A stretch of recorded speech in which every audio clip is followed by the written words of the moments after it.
Day ഞങ്ങൾ title announce ചെയ്തിട്ടില്ല, അല്ലെ? ടൈറ്റിൽ പോലും അനൗൺസ് ചെയ്തിട്ടില്ല.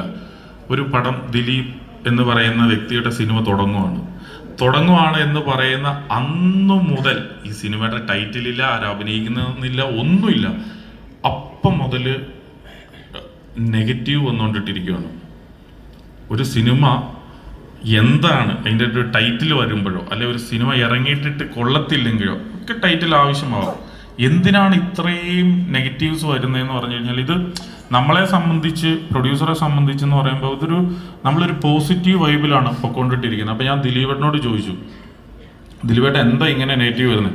അതിപ്പോൾ ലിസ്റ്റിന് എന്നെ വെച്ച് ആദ്യമായിട്ടല്ലേ ചെയ്യുന്നത്, ഇപ്പോഴല്ലേ ചെയ്യുന്നത്. അപ്പോൾ വന്നിട്ട് കുറച്ചുകൂടെ കഴിയുമ്പോൾ അത് ഒരു മനസ്സിലാക്കിക്കോളും. ഞാനിത് കുറേ നാളുകളായിട്ട് ഇത് ശീലിച്ചുകൊണ്ടിട്ടിരിക്കുമായിട്ട് ഞാനിതിൽ ശ്രദ്ധിക്കാറില്ല. കാരണം ഇപ്പം ഞാൻ എന്തു പറഞ്ഞു കഴിഞ്ഞാലും അതൊരു നെഗറ്റീവ് ഷെയ്ഡിലൂടെ പോവുള്ളൂ. ഞാൻ റെസ്ട്രിക്റ്റഡ് ആണ്. ഇപ്പോൾ പുള്ളിക്ക് വളരെ റെസ്ട്രിക്റ്റഡ് ആയിട്ടുള്ള ഒരു ഒരു ഇതിൽ കൂടെ പൊയ്ക്കൊണ്ടിട്ടിരിക്കുകയാണ്, ഒരു ട്രാക്കിലൂടെ പൊയ്ക്കൊണ്ടിട്ടിരിക്കുകയാണ്. ഞങ്ങളെ സംബന്ധിച്ച് വീണ്ടും പറയുകയാണ്, ഈ സിനിമ അതിമനോഹരമായ ഒരു സിനിമയാണ് എന്നുള്ളത് നിങ്ങൾക്ക് ഉറപ്പ് തരുവാണ്. കാരണം ഞങ്ങൾ ഈ സിനിമ ഇറക്കുമ്പോൾ ഞങ്ങൾ ഒരു ബിസിനസ്സും ഇതുവരെ എനിക്ക് ചെയ്യാനായിട്ട് പറ്റിയിട്ടില്ല. ഈ സിനിമ പ്രേക്ഷകരുടെ മുന്നിലേക്കാണ് ഞങ്ങൾ ലോഞ്ച് ചെയ്യാൻ വേണ്ടിയിട്ട് പോകുന്നത്. പ്രേക്ഷകരാണ് തീരുമാനിക്കേണ്ടത് ഇത് നല്ലതാണോ ചീത്തയാണോ എന്നുള്ളത്.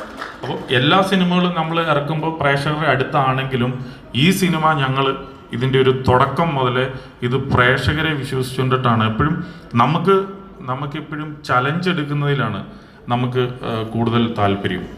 അതായത് ദിലീപേട്ടൻ ഇപ്പോൾ കുറച്ചായിട്ട് എന്താണ് ദിലീപേട്ടൻ്റെ അതായത് പടങ്ങളിലുള്ള ഒരു ഡ്രോബാക്സ് എന്തൊക്കെയാണെന്നൊക്കെ ഞങ്ങൾ വിശകലനം ചെയ്തിട്ട് ഞങ്ങൾ ഡിസ്കസ് ഒക്കെ ചെയ്തിട്ടാണ്. ഇപ്പോൾ ദിലീപേട്ടൻ്റെ കുറേ കോമഡി ട്രാക്കുകൾ പിയുനുണ്ട്, അല്ലെങ്കിൽ ദിലീപേട്ടൻ്റെ ഓരോ ലുക്ക് ആയിക്കോട്ടെ, അങ്ങനത്തെ ഉള്ള പല കാര്യങ്ങളായിക്കോട്ടെ ഞങ്ങൾ ഡിസ്കസ് ചെയ്തിട്ടാണ് ഈ സിനിമയിലേക്ക് വന്നത്. അപ്പം ദിലീപേട്ടൻ്റെ എന്ത് കാര്യങ്ങളാണോ ഈ സിനിമയിൽ വേണ്ട എന്ന് ഒരു പ്രേക്ഷകനായിട്ട്, അല്ലെങ്കിൽ ദിലീപേട്ടൻ്റെ സിനിമയെ കണ്ട് ഒരുപാട് ചിരിച്ചിട്ടുള്ള ഒരു വ്യക്തി, അല്ലെങ്കിൽ വേറൊരു സിനിമകളൊക്കെ നിർമ്മിച്ചിട്ടുള്ള പ്രൊഡ്യൂസർ എന്നുള്ള രീതിയിലൊക്കെ ഇതൊക്കെ കണ്ട് മനസ്സിലാക്കിയിട്ടാണ് ഈ സിനിമ ഞങ്ങൾ ഈ സിനിമയിലേക്ക് ഇറങ്ങി തിരിച്ചത്. അതിപ്പോൾ ഞാനായിക്കോട്ടെ, ഷാരിസ് ആയിക്കോട്ടെ, ബിൻഡോ ആയിക്കോട്ടെ.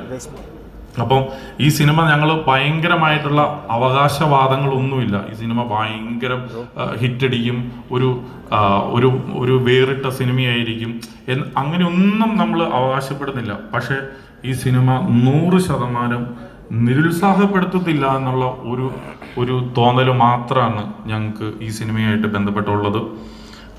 അപ്പം അതിൻ്റെ ഇന്നലെ അതിൻ്റെ സെൻസർ കഴിഞ്ഞു. അപ്പോൾ നല്ലൊരു സിനിമയാണെന്ന് അവർ പറഞ്ഞിട്ടുണ്ട്. അവരെല്ലാ സിനിമയും നല്ല സിനിമയാണെന്ന് പറയും. പക്ഷേ ഒരു ക്ലീൻ യു സർട്ടിഫിക്കറ്റ് കിട്ടിയിട്ടുണ്ട്. അതായത് ഒരു പക്ക ഫാമിലി സിനിമയാണ്. ഒരുപാട് ആർട്ടിസ്റ്റുകൾ ഇതിൻ്റെ അകത്ത് അഭിനയിക്കുന്നുണ്ട്. ജോണി ചേട്ടൻ ആയിക്കോട്ടെ, മഞ്ജു ചേച്ചി ആയിക്കോട്ടെ, സിദ്ദിഖ ആയിക്കോട്ടെ, നമ്മുടെ പുതിയ ആൾക്കാർ ഒരുപാട് പേര്, ജോസൂട്ടി ആയിക്കോട്ടെ, അങ്ങനെ ഒത്തിരി പേര് ഇതിൻ്റെ അകത്ത് അഭിനയിക്കുന്നുണ്ട്.